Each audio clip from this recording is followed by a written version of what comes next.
particularly once the fight got to about 7 or 8 rounds, when you realised that there was no way back for Quigg, he would go all night. He would have gone for 30 rounds. And I thought the towel came in, should have come in.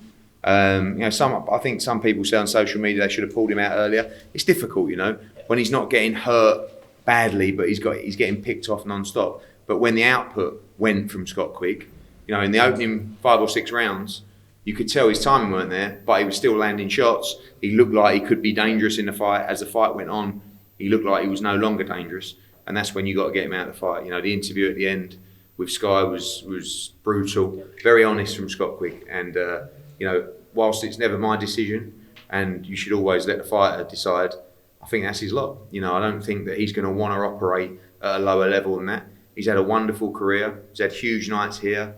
He's had huge paydays, 7-figure paydays. He's filled out arenas. He's made enough money to leave the sport safely and say that probably I've done everything that I could have done in the sport. And when you leave your job, sport, whatever it is, knowing you've done that, you can live a nice life. And I'm sure he's got a lot to give back to boxing. But tonight, as Jono said in the build-up, it is his time. Time of a 27-year-old that has got it in his legs, that has still got the timing, that has got the freshness. And, he's going to go on, and I think I'd like to see him fight for a world title this year. We're quite through the card. Obviously, Zach Parker defeating Ryan Murdoch. What did you make of Zach's victory? I thought it was a good fight and a good performance. Zach Parker, I think, is going to be in very interesting fights at 168 pounds. I think he's big, he's strong. Sometimes, I think tonight, at times, he didn't show the confidence to go on and do what he did in the 11th. I think he could have done in the 8th or 9th round. And I was saying to his guys, put the pressure on them.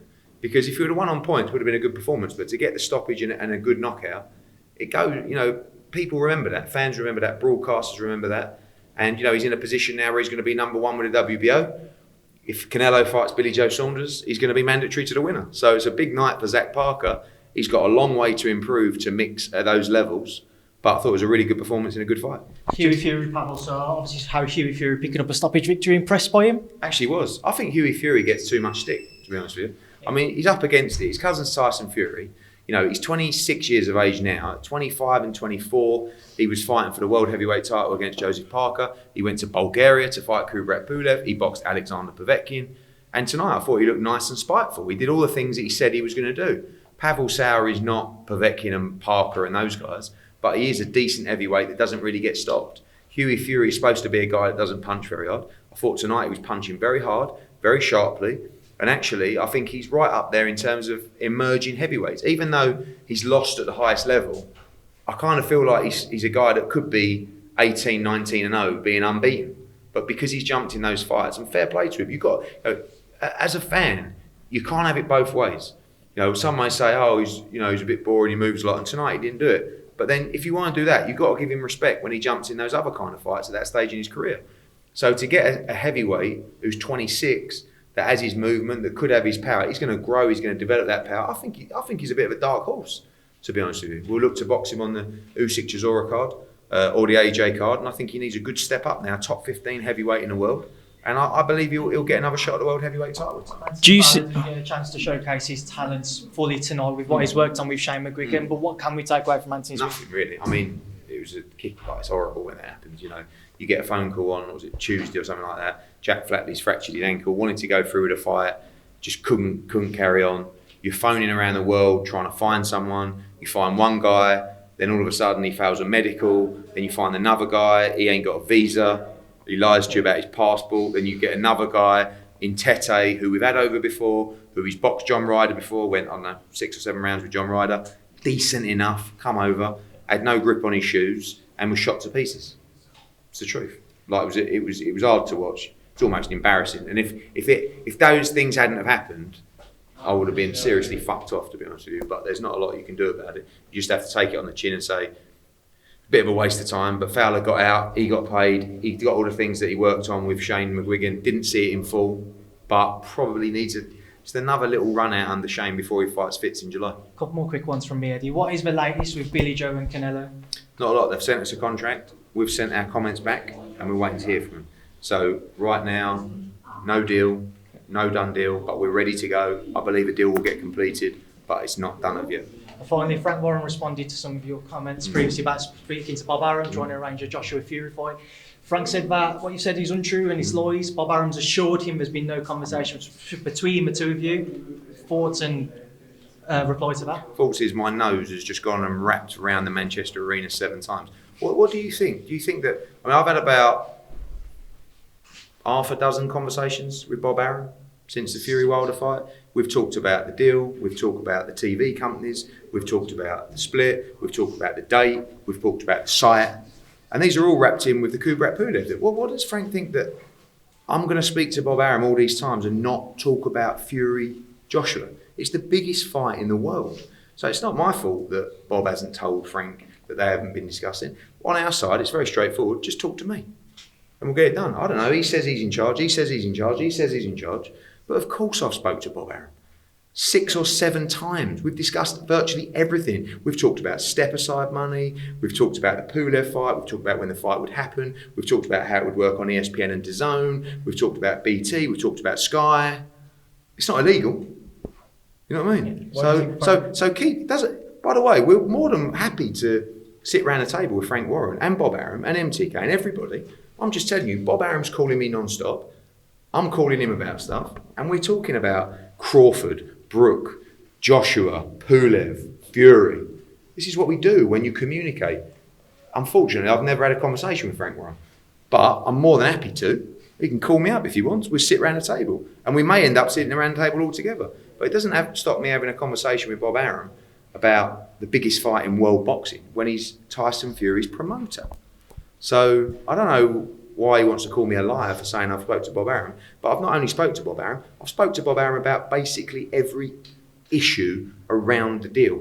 There's been no numbers, there's been nothing discussed. We're talking about how the deal works, when it can happen, and where it can happen. And all those conversations have been extremely positive. Cheers, Eddie. Thank you. What's those conversations been like in terms of like where it would take place and whatnot? Nothing. All the conversations have been, what do you think about the rematch? Do you think we could look at step aside? Yes. And then obviously he exercised his rematch clause. Then we talked about where it would be, when they would like to do it. We talked about the TV, how it would work with ESPN and DAZN. We talked about BT and Sky, all these, but minor stuff. You know, we're not negotiating the deal. We're just talking. You know, we're talking about the big. If Team Fury and Team Joshua had not had a conversation since that fight, fans should be very, very concerned. You know, it was 2 weeks ago. It's the biggest fight in boxing. Everyone wants to get it made, so of course there's going to be conversations. Conversations, not negotiations. That's the difference. There's a topic that's been raised, obviously, with that fight, the Fury Wilder fight, and so much has been said already about Fury's glove conspiracy and all that behind it. Do you believe any of that, or not really? I mean, look, I've seen the slow mo and everything. It don't quite look right, but you know, people have got to understand. It's a bit like when people said to me, Anthony Joshua had a panic attack. You've got to understand, when you box in America, you have an inspector from the commission that does not leave your side. You know, those gloves would be inspected prior, when he's got the wraps, when the wraps are in the glove. You know, it's very difficult to slip a glove down, and I don't see what benefit you can get from not having your fist inserted in a glove properly, unless you want to cup someone around the side, which weren't really happening. So it looks like bollocks to me, but over to you. Callum Smith was obviously here tonight. He spoke to Sky and he said that Canelo's team only made one offer and then they didn't reply. With looking like Billy Joe is going to face Canelo, where does Callum go from here? I think it's frustrating for him. You know, the person that wasn't going to get the fight is always going to be frustrated. I don't think there's still a chance he could get, it's small, but you never know. You know, we've gone back to Golden Warner contract. We're ready to go. We'll talk about press conferences next week. If all of a sudden something fell through, he would get the fight. But right now it looks like Callum's not going to get the fight. We have to look at the likes of Danny Jacobs. We have to look at the likes of Caleb Plant. You know, Benavidez is tied up. Chris Eubank Jr., maybe a John Ryder rematch. And, you know, he has to do what he does, keep winning. But, of course, he does want the biggest fights possible. Finally, one more from me. Brook and Crawford, you mentioned there. They obviously met in Vegas, had a little chat. What's the situation there? You mentioned it, obviously. Yeah, I had a conversation with Bob Arum about that fight. And we talked about, the Saudi fight with Pacquiao, Mikey Garcia, or how does Crawford fit into that mix? Then we talked about Crawford fighting Kell Brook, which is a fight we like. And, you know, that's something that we're open to as well. Does Amir Khan fit that mix at all? Not really, no. I mean, I think Amir's just had a child. He's got Ramadan coming up in, I think, end of April. So he'll be out till July, August time. So I don't think Amir's going to box probably till September onwards. So we've not had any conversations about the Kell Brook fight.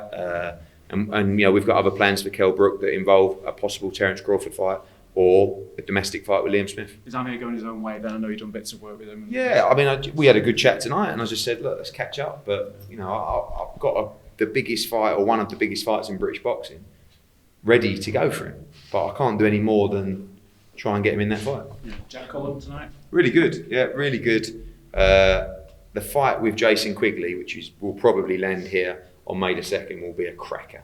He will never be in a bad fight, and great fans. Good to bring him back after the Felix Cash fight, because you know some people just sort of say, "Sorry, mate, you lost."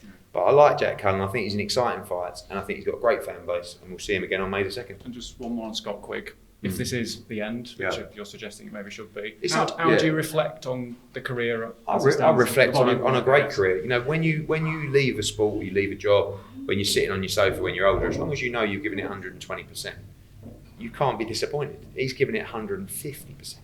He has put so much into his career, worked so hard, like almost in a sick way. We've always taken the mickey out of him.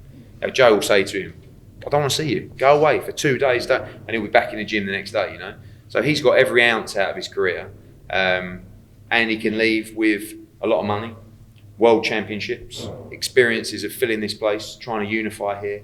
You know, boxing Carl Frampton, great nights against Kiko Martinez. You know, Oscar Valdez challenged for the world title in America. Another win in America in Boston on our card last year. I think he's had a great career. In terms of John O'Carroll, how far do you think he can go in this sport? And obviously he has the gift of the gab as well as the skills in the ring as well. Must be a bit of a promoter's dream for yourself. Yeah, I mean, look, I think he had a great fight with Tevin Farmer that was actually quite close. You know, I had Tevin winning that fight by a round or two. John O boxed really well tonight. A lot of the conversations will be Quigg's timing weren't quite there, etc., etc. But actually, John O's feet were excellent. His movement was excellent. His shot selection was excellent. And, you know, he's a real character. You know, that's what you want. You want someone that's, you know, going to get in people's faces and rough them up the wrong way and give you great interviews and sound bites and pictures. And, you know, and I think what he says is quite true. He's only really, 3 of his fights were in prize fighter, you know, and they were over 4 rounds. So really, you know, he had a 10-round fight in Mexico. He went 12 with Tevin. He went 12 with Fenwa. And I think maybe one other 10-round or something like that. He's not been in loads of championship fights. And I thought tonight was a really good performance. How good it was, we may never know, because Scott Quigg might have done a lot better in the fight back in his glory days. But you still can't take anything away from Jono's performance, which I thought was excellent.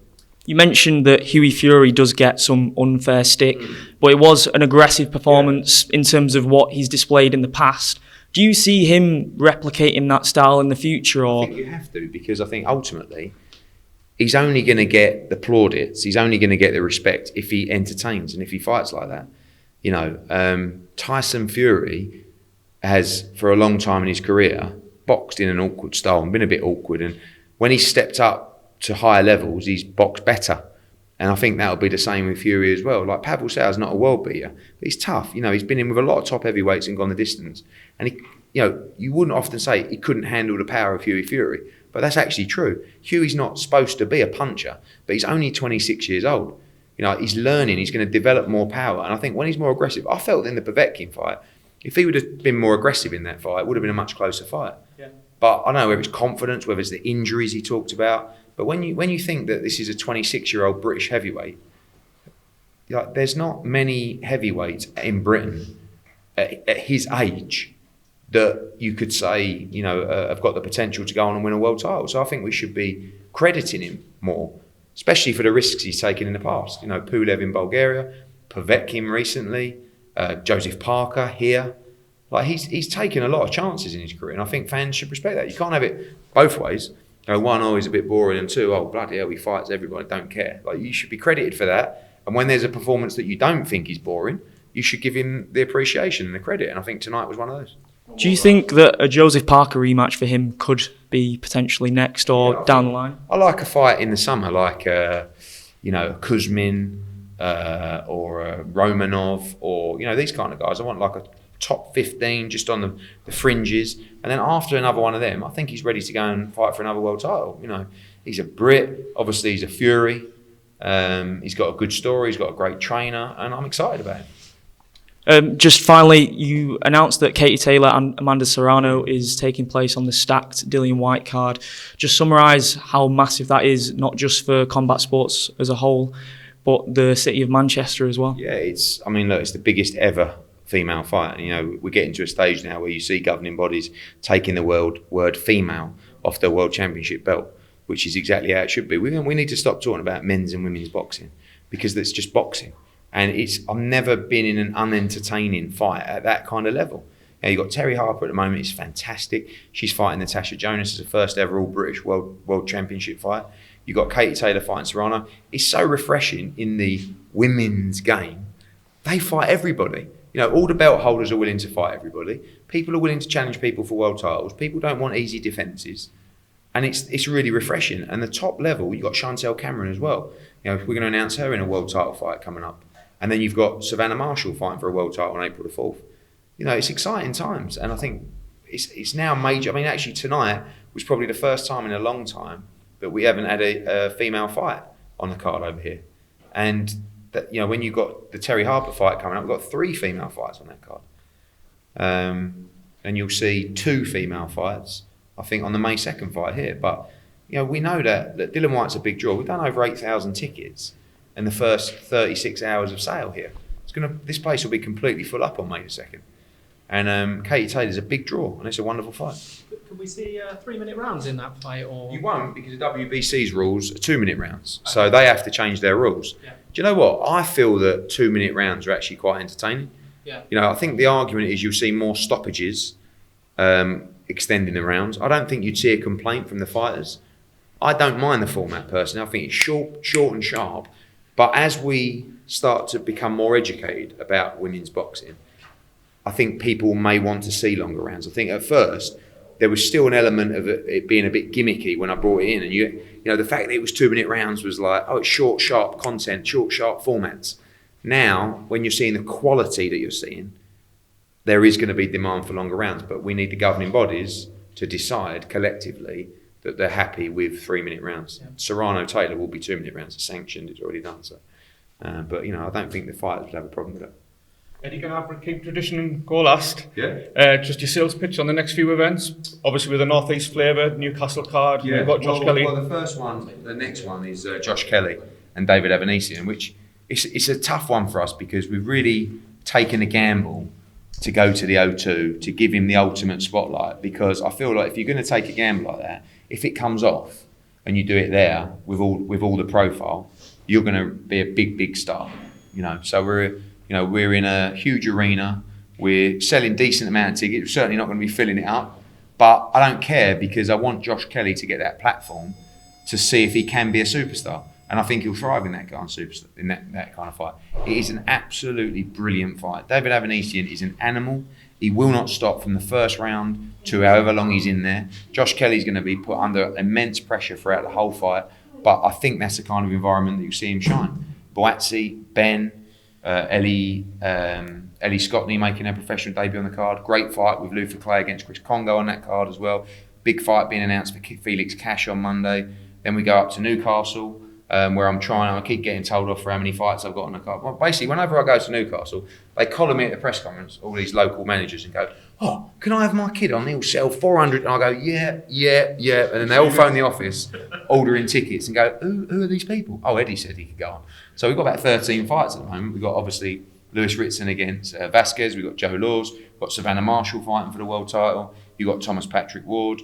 You've got Cash Farouk going to be making his matchroom debut. You've got a great heavyweight fight between Simon Vallily and Fabio Wardley. You've got Chad Ellis, just had a good win.